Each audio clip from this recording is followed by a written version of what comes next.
BJP ने हाल के 2 दिनों में बड़े संगठनात्मक फैसले लेकर साफ कर दिया है कि पार्टी अब आने वाले चुनावों की तैयारी में सिर्फ बयानों से नहीं बल्कि मजबूत नेतृत्व और सामाजिक संतुलन के साथ काम कर रही है।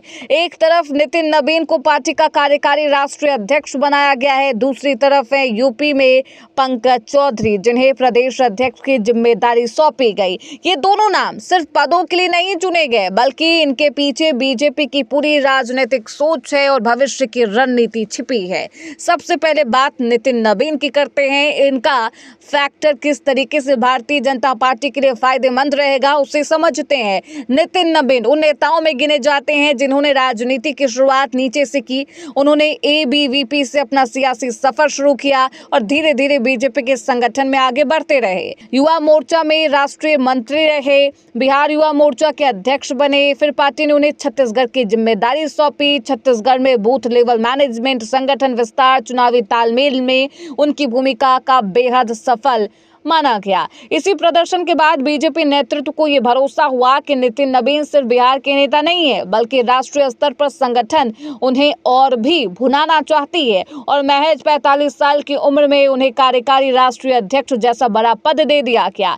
बीजेपी के इतिहास में एक बड़ा संदेश है कि पार्टी अब युवा, मेहनती और संगठन से निकले नेताओं को आगे बढ़ा रही है और युवा वोट बैंक को भी साधने की कोशिश है। नितिन नबीन की खास पहचान ये भी है कि उनकी छवि साफ सुथरी है, ना कोई बड़ा विवाद, ना कोई भ्रष्टाचार का आरोप और ना ही आक्रामक बयानबाजी। वे लो प्रोफाइल रहकर काम करने में विश्वास रखते हैं। साथ ही वे कायस्थ समुदाय से आते हैं जो बिहार से लेकर पश्चिम बंगाल तक बीजेपी का एक मजबूत सामाजिक आधार माना जाता है और ऐसे में उनकी नियुक्ति को सिर्फ संगठनात्मक नहीं माना जा सकता बल्कि सामाजिक और चुनावी रणनीति के तौर पर भी देखा जा रहा है। खास तौर पर बंगाल और पूर्वी भारत की राजनीति को ध्यान में रखते हुए अब बात करते हैं पंकज चौधरी की, जिसके आने के बाद समाजवादी पार्टी में हलचल तेज है, लेकिन इसके पीछे की वजह बेहद दिलचस्प है। पंकज चौधरी जिन्हें यूपी का बॉस बनाया गया है। पंकज चौधरी कुर्मी समुदाय से आते हैं जिसकी यूपी की राजनीति में बड़ी भूमिका है। कुर्मी समाज की आबादी प्रदेश में करीब 7 से 8% मानी जाती है।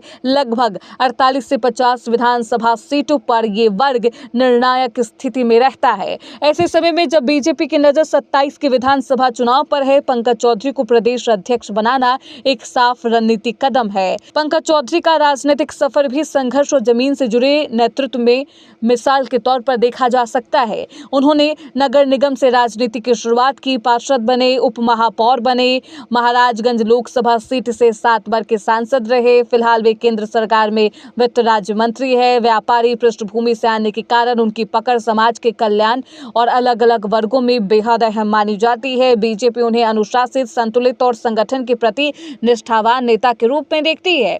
उनकी नियुक्ति के जरिए बीजेपी ये संदेश देने की कोशिश कर रही है कि पार्टी गैर यादव ओबीसी वोटरों को मजबूती से अपने साथ जोड़ना चाहती है, खासकर उस समय में जब समाजवादी पार्टी पीडीए की राजनीति कर रही है।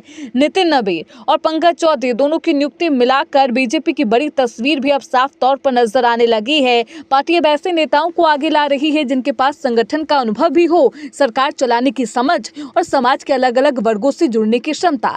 एक तरफ राष्ट्रीय स्तर पर युवा नेतृत्व को आगे बढ़ाने की तैयारी, दूसरी तरफ राज्य में सामाजिक संतुलन साध कर चुनावी बढ़त बनाने की कोशिश। ऐसे ही नहीं, अमित शाह को राजनीति का चाणक्य कहा जाता है। अमित शाह के बेहद करीबी माने जाते हैं नितिन नबीन और ये कहा जा रहा है कि अमित शाह ने ही ये तमाम जो चीज़ें हैं इसके बारे में विचार करने के बाद अब उसके बाद केंद्रीय नेतृत्व की तरफ से यहाँ पर ये समर्थन मिला है इन दोनों के नामों पर। आने वाले समय में ये दोनों चेहरे बीजेपी की राजनीति को किस दिशा में ले जाते हैं ये तो वक्त बताएगा, लेकिन इतना तय है कि बीजेपी ने भविष्य के लिए जो चुनावी संग्राम के लिए अभी से ही अपनी बिसात बिछानी शुरू कर दी है।